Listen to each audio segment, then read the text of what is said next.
What's up guys? Welcome back to the garage. Carl here, Origin Alpha. Well, crappy weather really. So with the crappy weather, what I'm going to do is start on some engine stuff. It's a little bit too damp, too humid for laying down the primer and stuff for these cars here. So we've got the EG out there and the DC here waiting for some high fill primer. And yeah, well, this is how wet it is actually. Go for a bloody swim. Anyway, we're going to do some other things instead. So there's a whole lot of parts I need to clean for this bad boy. This is the K24 block that came from that car there. And as you remember, there was a whole lot of crap run through this motor. The head wasn't clean, the screens weren't clean, so all the bearings were chewed out even though they were new. Pistons and everything, they were cooked, so we went to a oversized piston. So we got some forged 12.5 to 1 pistons. We got some new forged rods, new bearings. We actually got 2 sets of bearings. I'll show you why we've got 2 sets of bearings, different sizes. Yeah, we've basically gone with a full high-comp build now. The only thing that needs attention will be the head later on with some bigger cams and things like that to make use of the higher compression. But as it is, it should still make the 220, 230 mark. And yeah, what we are going to do is clean this whole thing. So we need to get in all the oil galleries, water jacket oil galleries. We need to clean the crank thoroughly and all of the oil ports everywhere. We need to clean this girdle, all the nuts, bolts, everything needs a good solid clean. Now what I'm also going to do is I'm going to pull down the K20 oil pump that it has. I'm going to port the opening for that because I need to get in there to clean it anyway. So I'm going to get in, I'm going to inspect it. I'm going to check the play in the actual oil pump itself. Hopefully it's not worn with all the debris that have gone through it recently. We'll have a look. And while I'm in there, I'll port it so it doesn't get cavitation at higher RPM, which means later on when you get cams, send it to the moon. So that'll be good. And yeah, for now, I'm just going to do a huge time lapse because this stuff is kind of boring, but we'll be painting the block. I'll show you how I do that. I just use the old duplicolor, clean the block, mask it, and then once I've masked it, I actually go through and I put a chamfer on all hard edges. It removes stress risers. I go through all the casting, make sure that there are no burrs or anything there. Some might call that overkill, but it's just what I do. It's what I like to do, and it's a good little bit of peace of mind, a little bit of attention to detail. So let's get into that.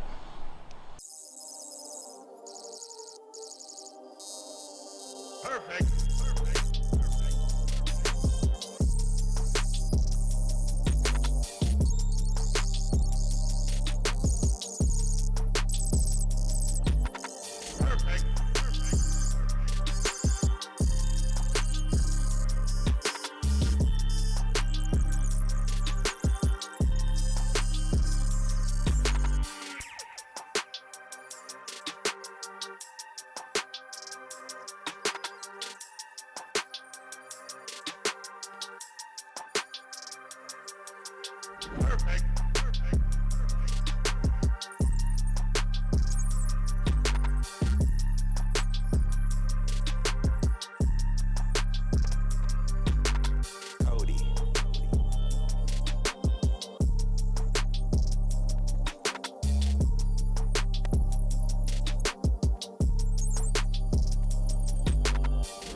Alright, so just gone through and clean this crank. All in all, it's pretty good.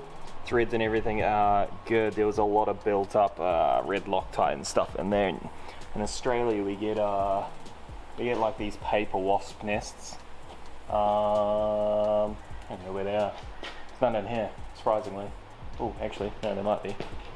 Over here, these guys. These little buggers here. The wasps find little holes and they lay their eggs and then they cap the holes. And obviously at some point that's happened to this guy. And the last lot of bolts that were bolted in, they didn't clean out that stuff properly. There was still evidence of it on the outsides and stuff, and that little bit just kind of tweaks your torque settings. And obviously you don't want these guys floating around in your bell housing with your clutch and your flywheel and all that good stuff. So clean it out, make sure it's cleaned properly. You saw I ran the bolt through, cleaned it, ran it through with some WD-40, just in and out a few times, cleaned it out, compressed air, good to go. But what I have noticed on some of the mains, because the head was not cleaned, we got one here, we've got one very small mark here. Not sure if you guys can see it. If I put my hand over, actually, there, you can see in the shadow just above the hole, there's a line. I'll try this one too. And there's two lines in this one. They're very minor, but that one's got a line, but you can't feel it with your nail. This one here, however, you can feel that one. You can feel this one. Each only has a small mark. They're not crazy big, so I'm gonna take it to my machinist. I'm gonna get him to have a look, just because it's better to be safe than sorry. I'm gonna suggest having it polished, and we'll see what he says. But there's one on this side that's a little bit deeper, and this is simply old bearing material that was still in the cylinder head, not being cleaned out. It's come through the new bearings. You can see it. The fact that it had new bearings is kind of a godsend, because the new bearings actually caught a lot of the crap and stopped it from gouging in too much, kind of embedded in the bearing rather than pushing down into the crank. But it's a few tiny marks, and it's better to be safe than sorry, so I'm going to suggest having it polished, but we'll see what my machinist says. Alrighty, so now I guess, just waiting for the camera to focus. I guess it's time to pull all this stuff off. Nicely painted. I've been and seen the machinist, actually went to Definition Motorsport and got a second opinion on the crank, and we're going to be good to go.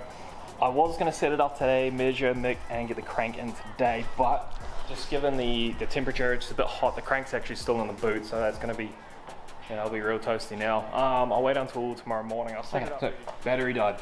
Yeah, speccing your motors, it's better to do it in a nice cool temperature as opposed to really hot. You'll get a tighter kind of tolerance. Clearances will be a little bit out if it is real toasty. And all your metals are different temperatures as well, i.e. mine is in the boot right now, so I come and measure the bores in this or the caps in this and then measure that. That's going to be a little bit bigger, expanding and whatnot. So yeah, I'll set it up and I'll get onto that tomorrow.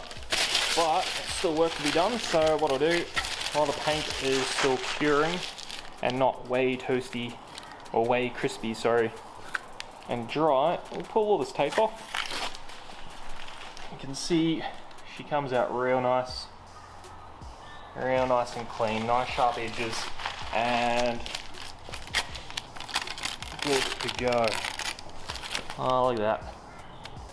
Nice and clean.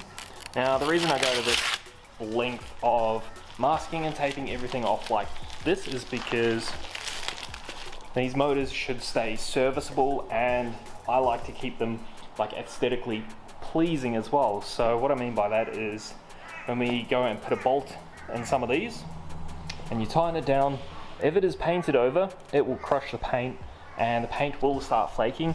Once this stuff starts, well, once it's cured and starts fully drying, it's quite brittle, I guess. I'm not sure if that's the word for it, but what happens is when you tighten bolts down onto it, it fractures and it cracks the paint, and then from there it starts flaking, vibration with solid mounts, coilovers and all of that, it starts looking manky pretty bloody quickly, and well, you don't pay for that. You don't want to pay for that. You want to pay for something that can be serviced, usable, functional, even if you do have to pull the crank out. That's why I've got these two separated and painted separately. So if we ever have to take this crank out again, one, when you tighten these bolts here, there's no paint under it, so you can tighten it, torque it, and it won't crack the paint. And two, when you separate it, when you separate the two halves, pull them apart, there's no paint cap across it. What happens when you do that is the paint cracks and then vibration, and it starts flaking, and it looks messy and nasty. It looks good while it's, you know, you're building it, putting it, like before you put it in the car and whatnot, but after a while, and longevity is the game here. We want to keep them lasting, keep them going for a long time and a good time. Why not have both? Anyway, I'll keep pulling this down. We'll get the bearings, the crank, everything set up. I'll get to clean the crank again. I'm going to clean the rust off these bolts. These lower ones actually they fell out and they sat in the my nice little pool that I had over there the other day. And we're going to go through and recut all these bolts. So I'll use the tap and die set and just clean these up, give them a wipe, give them a rub down, and yeah, we'll get back into it.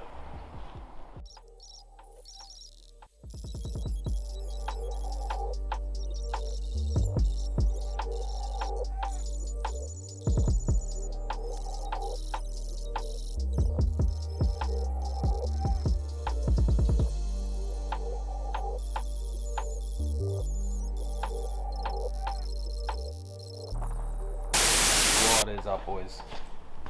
Back to this guy. Where are we at? So we got the bearings in. Had someone come over and got a bit distracted with recording yesterday, but we got our bearings in, ready to be measured. The main girdle is torqued down, and we got our 57 degrees nipped up after the fact. We also got some stuff today, which is good because we got a couple of Ks, 3K series that are high compression with bigger cams. This one actually being the only one with the standard Type R head, but nonetheless, we're going to go through and chuck in our VCT limiter and VTEC locking pins when we get the pistons and stuff, and just to check the piston to valve clearance. So the stuff from Crankshaft, beautiful kit, nice, simple, easy instructions, everything. They even give you like a little bit of clay. I actually prefer just using WD-40 and regular Play-Doh, just the normal stuff. But I'll give this stuff a try, see if it's any different, any better. But still, I'm a man that likes to stick to what he knows, so I'll probably just use a Play-Doh and a WD-40. Now, it's a little bit later in the day. I think it's like 1 o'clock now. It's a bit warm, but it's not too warm, so I'm going to get the crank, this bad boy, I'm going to get the crank up here. It was still in the car, so I'm going to let it come up to temperature, or down to temperature, let it chill out a bit. And while I do that, I'm going to go through and we're just going to use the M8 1.25. We're going to clean up all these threads and yeah, just do some cleaning while we wait for the temps. I mean, probably could do it now, but yeah, let's get into that. And actually, before I put you on the stand, went and got a new cleaning chase from ARP. This one only really works for, I don't think I've actually found anything else that uses the M11 1.5 pitch thread. Cleaning out these head studs. I have an old one, but it's been through a few motors and it's a little bit worse for wear. I have dropped it a couple of times, so got a new one. I'm going to chuck that through, clean all these threads up, because this motor has been apart a couple of times now, and we just want to make sure it's perfectly clean so we get the correct clamping force even across the board. There's nothing in there to kind of make it a little bit tight, which is going to throw off your torque setting after the fact. And yeah, so chuck you on the stand and we'll do a time lapse. Got the old snapback and shirt from Crankshaft as well, which is bloody good.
Almost there. So with this missing some parts, and we got a broken pivot ball, we're going to replace that. We'll get that on back order. Back into finishing this bad boy. So all I need to do now is, you saw we got the crank in, we got the bearings and everything measured. Crank is turning real good, nice. Now next up I'll check the actual thrust washer clearance, make sure that we're good there. Once that is done, we'll take this girdle back off, we'll seal her up, put it back on, and then yeah, that's our bottom end done. Ooh, actually first what we'll do is we'll get in here. You can see down the bottom there, I'll show you when we do it. I don't know if you can actually see. Is our oil squirters, so we're going to torque those down. They're really quite sensitive to torque down, and I like to do it with as much free space as possible. So we'll get that spec'd out, check our thrust clearance, make sure that is good. If that is good, we'll continue on. We'll get this main girdle off, we'll do the oil squirters, seal her, the old Honda bond around the edge, torque it down, and that is our bottom end done, lads. End play, you can see there is 0.1 to 0.35 mil. Yeah, pretty straightforward. So we're going to crank it. This part's pretty easy. See if we can do it one-handed. You need to have something rigid and steel for your mag base to, you know, attach to. Being aluminium ain't going to do it, and it's not going to help trying to attach it to the crank itself. So you can see there that is touching. We've got a reading, and we just want to zero it 1, and then we want to move the crank all the way to one side, and you'll see we'll get another reading. So I'll actually change this to mil, make it easier for us. 5.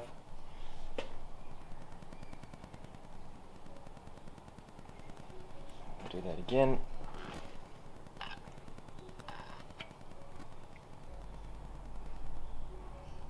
Nice and snug, as far away from there as possible. 0.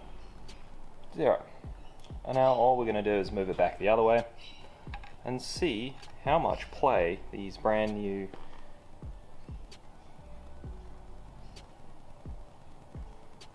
you want to give it a firm nudge, you don't want to wang on it obviously. Looks like that's it. That's all she wrote. 0.12. So we're well within spec. Probably turn it around. Yeah. Anyway, we are within spec. So standard new is 0.1 to 0.03 or 0.3. Sorry. So in millimeters, it's a little bit less of a tighter tolerance, but we are good to go. And yeah, now we'll get this main girdle off. We'll get our oil squirters in. We will then seal up the main girdle, get it back on, torque it down, and she's good. That's our bottom end essentially done.